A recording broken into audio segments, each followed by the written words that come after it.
I just realized we're a few weeks deep into our Halloween reviews, and I have yet to wear a costume. I mean, I guess I could wear like a seasonal suit or something like that, except I don't have any patches to put on this. What? Spookylicious Pop-Tarts. Sure, that'll do. Perfect. I would eat them, but I don't want to get 1,000 messages saying how weird it is to eat them cold. Today we're looking at a talking animal movie with the voice of Eric Roberts. Yes, there's more than one! This time it's called A Halloween Puppy.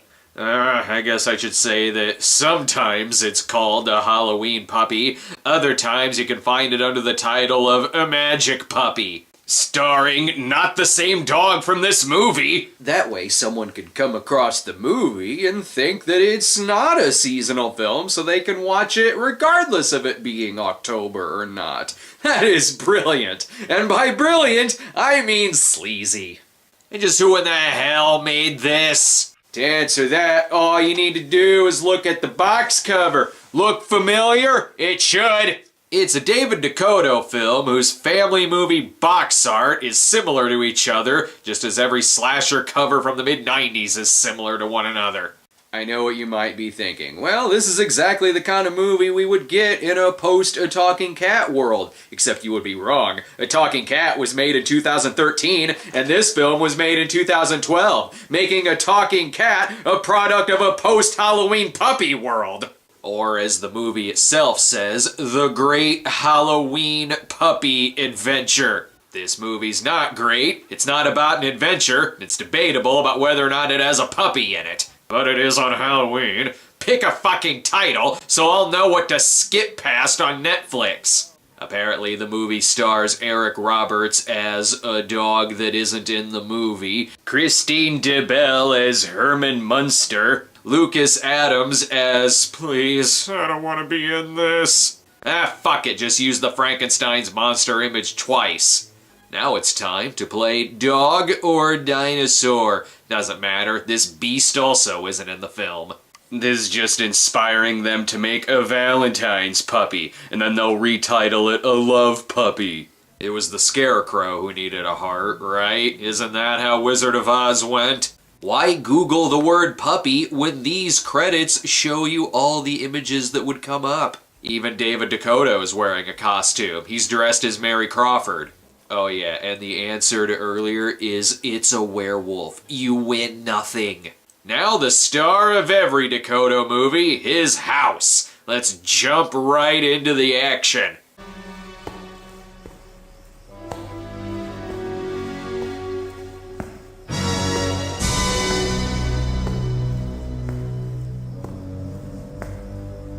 What do you mean nothing happens in a Dakota movie? You see movement, don't you? This is Linda and Adam. They have a special mother-son relationship. Indeed. Well, I got you this. I thought my son could appreciate a fully chewed chew toy. She thinks he's a dog. Meanwhile, in heaven, thanks for telling us the date, things are quite tough around this giant household. Okay, I'm not working the night shift at the pet hospital, so you can hang around here watching ghoul movies and playing video games all day? And eating pizza rolls. You live in a fucking mansion! Your shitter is bigger than my basement, and explaining it'll just make it worse. We live like people who got a great deal on a short-term rental because a formerly sick Pekingese had a very grateful owner who also just happened to be a real estate agent. Bullshit! Adam doesn't approve of his mother's boyfriend Ted, but he sure loves himself. Bring me a present? No, it's a book.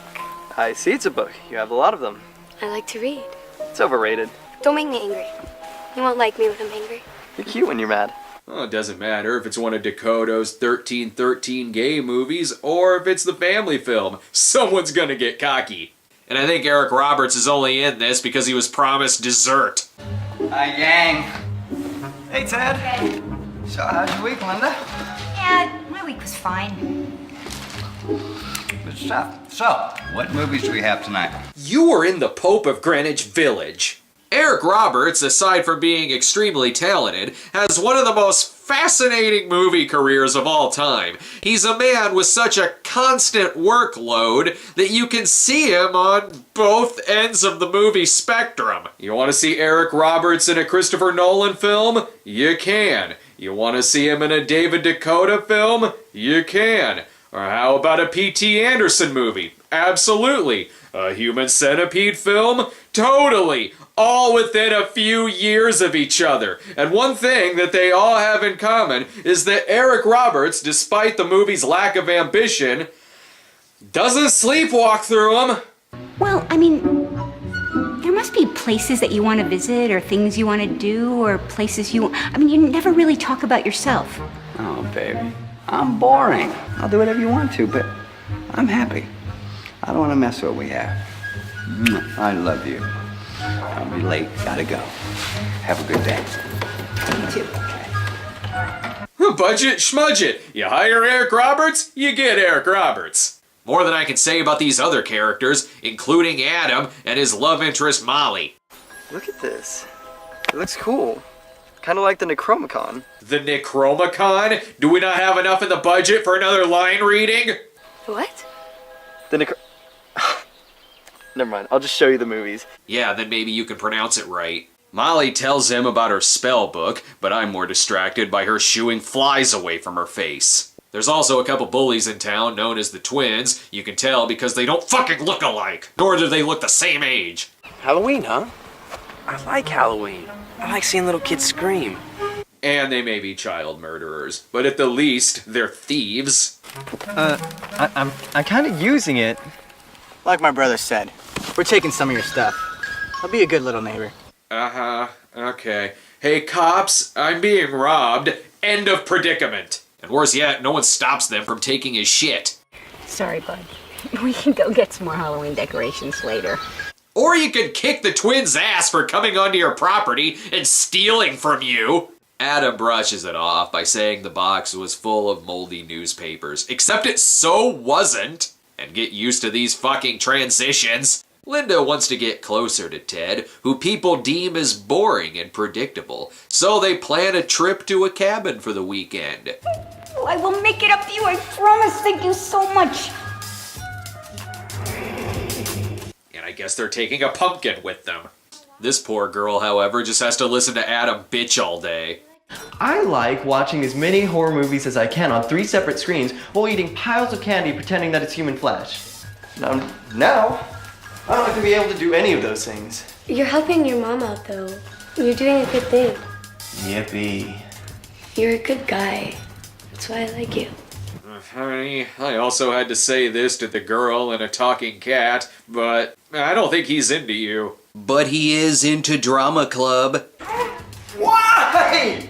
Why? I'll find something to cheer you up. I promise. Why? Yes, why? Why the ghost transition?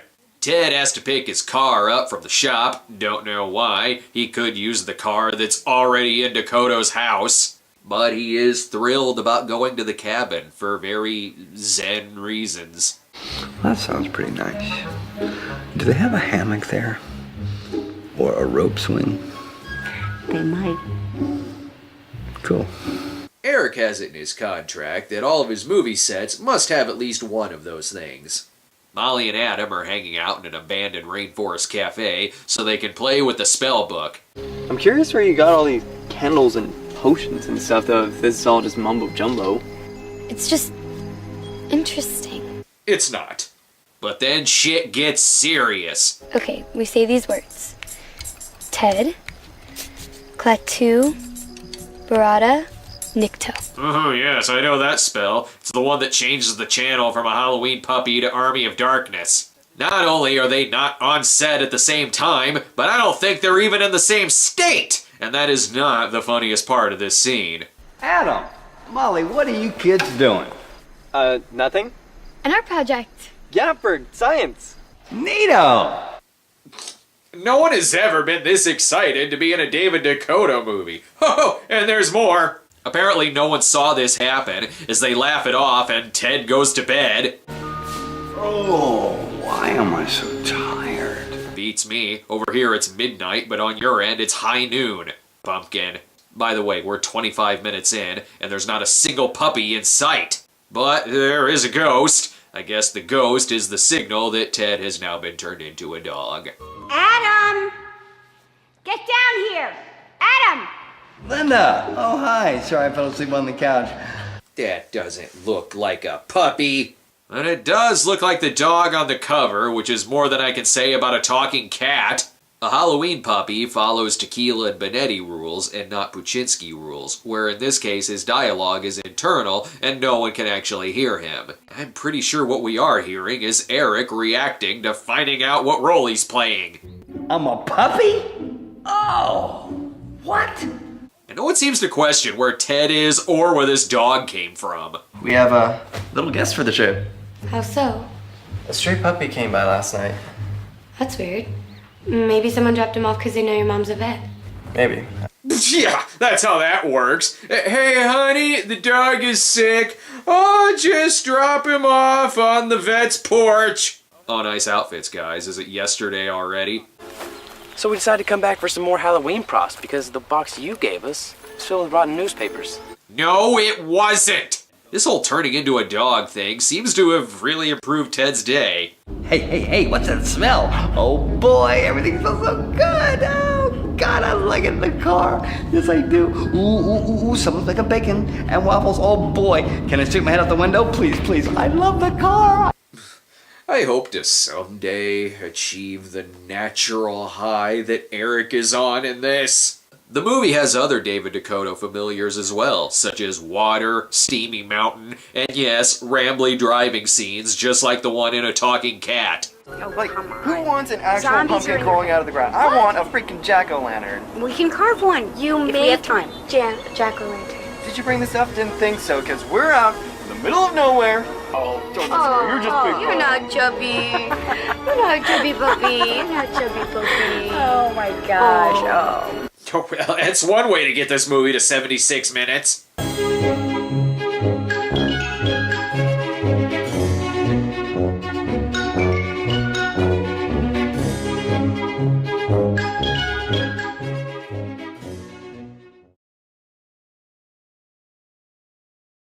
They've arrived at Dakota location number 2. This is way different than in A Talking Cat. In that movie, it was Christine DeBelle who lived in the cabin house. Another thing that makes this movie different? Oh my word, that is the stuff. Yes, to the left. Oh, belly rubs for the win. Oh yeah. Why does this movie have a sex scene? Eric Roberts' talking animal audio is a bit better this time around. It doesn't sound like he's being recorded off of an answering machine. I like the woods. Always have. You don't get me wrong. I like to be indoors in a nice fluffy bed as much as anyone. Plus, he just sounds happier in this. Wow, look at this, a tail. Okay, that's pretty nifty. Turning into a dog is the greatest thing to happen to Ted. Or it's the greatest thing to happen to Eric Roberts.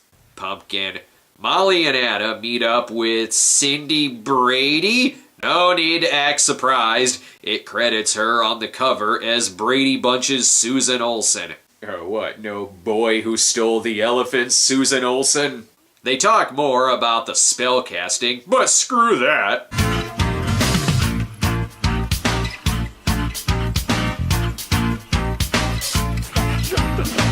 Meanwhile, on YouTube... Oh, it's my toy. Look at my toy.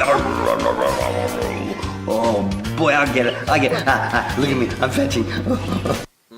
Why couldn't it have been Eric Roberts voicing Benji and Oh Heavenly Dog? At least Eric doesn't sound like he wants to hang himself after every line. And I think he might have an erection. I don't know what Ted's real crime was. Mom, your boyfriend is totes boring, so I'm gonna turn him into a dog. That'll show him. Except it really doesn't. Thank God someone here knows exactly what spells these are. I mean, we didn't do it right. Besides, we were just fooling around. Oh, honey, you know as well as I do. There's no such thing as fooling around. Oh yeah? Then explain blue balls to me. You can cut this sexual tension with a spork. You know, Molly here is quite the wealth of information on these things. You might ask her about it someday. Yeah, I probably should.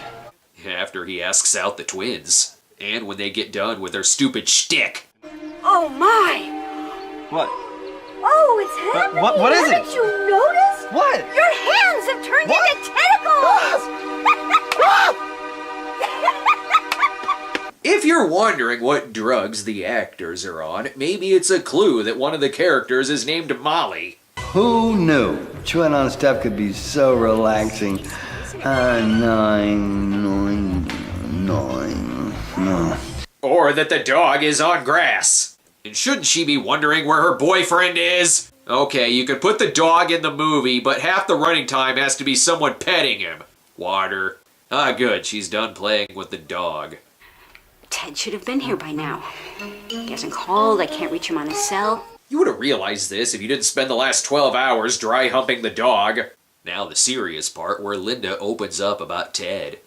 Let's see, how do I put this? Have you ever wanted a boy to notice you in a romantic way? Yes.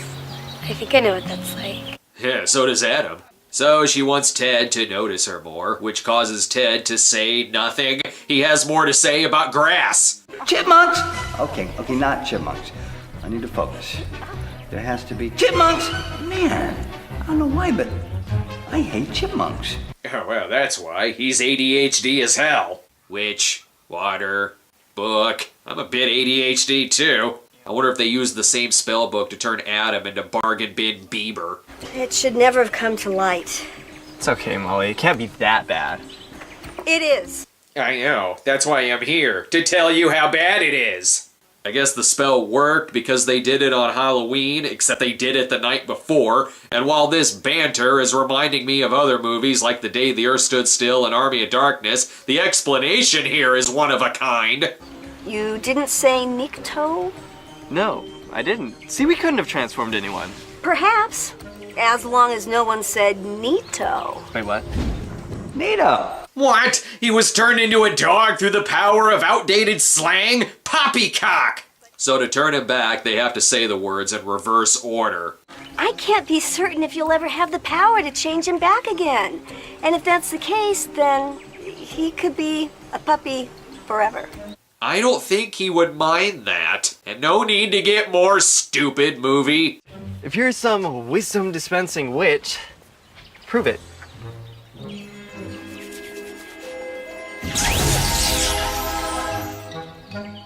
Okay, let's go. All that proves is that she has After Effects. So they want to borrow the dog so they can reverse the spell while saying that Ted's car broke down. The reactor spar snapped while he was driving, and then truck jackknifed, and a whole load of potatoes on the road. Real smashy-mashy.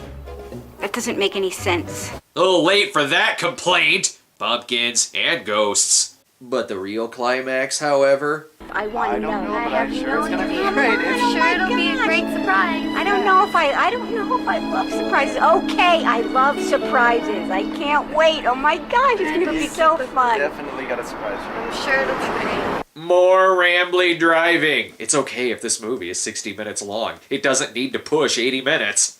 If you squint your eyes, at least this shot looks like it belongs in a movie. Ted had better make all this up to Linda. Linda, one way or another, I'm gonna surprise the heck out of you. Oh yes, with a ghost. Or by shitting in her shoes. Oh, what a great shot. That's totally at night. Sure hope they use this in A Talking Cat. They're ready to reverse the spell, except the twins show up to steal the book, and also the Sasquatch costume from 1313 Bigfoot Island. Only one way to get their book back. Where's the book? I'm sorry, Adam. They took it. Who? The twins. The twins. They said if we want it back, we have to go through their haunted house. Why? Call the cops! They're stealing your shit! Wow, really spooky, in a we're getting ready to bug bomb this place kind of way. This haunted mansion is so lame, even Eddie Murphy wouldn't star in it. Turns out they don't really want the book, they want an orgy. And they might be murderers. You're gonna lay down on our altar and be our victim for the week. Yeah, we're gonna kill you over and over again all night and spray you with fake blood and guts and stuff. If you're gonna kill them, why do you need fake blood? For fuck's sake, just take the book and get the hell out of there. Ah! We're all gonna die! Nikki, save me!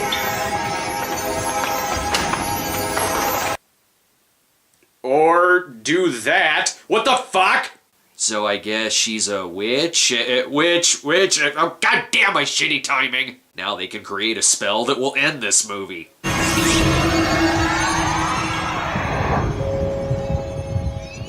Puppy Ted is gone. Great. Now once more, but act like you give a shit. I don't know if the spell turned Ted back into a person, but it turned the sky from nighttime to broad fucking daylight. Where could Ted be? Oh, wow! Ah, good. Ted's back, but he's still high off of that grass. But at least he's learned to express his feelings and be a much better boyfriend. You deserve a man who will break out of his comfort zone and encourage you to do the same. And vice versa. Especially vice versa. Okay. When it comes to us, I value you more than you can ever know. But I've been so afraid to rock the boat, I didn't even notice it wasn't moving. Stop being so damn charming, Eric Roberts. This movie doesn't deserve you. The twins show up to return the stolen items, but they are permanently stuck in nighttime. And Ted is stuck acting like someone who's still a dog. More. Higher. Oh yeah. No, do it. Oh yeah. If this movie doesn't end with Eric licking his own balls, I'm gonna consider it a huge disappointment. Now's the part where Adam has to learn to swim to impress her. Okay, Ted's not a dog anymore. Why is this still going? It can't be for the romance. So, does this mean you're my girlfriend? If better, or I'll turn you into a frog. Oh, will you? I'd buy him turning into a frog more than I buy this relationship. Oh, and did I say the movie was 76 minutes? I meant 68 minutes with 8 minutes of ending credits, because there wasn't enough stock dog footage, apparently. Well, I must say that this was not a very well-made movie. But I could be wrong in my assumption, since the back of the box clearly states that it's fun for the whole family. Says no one. I want to punch that quote more than I want to punch this kid's, oh, this guy, am I right, face. You gotta love any DVD that not only doesn't have an insert, but also, has that distinct new car smell. That is, if you poured gasoline on that new car.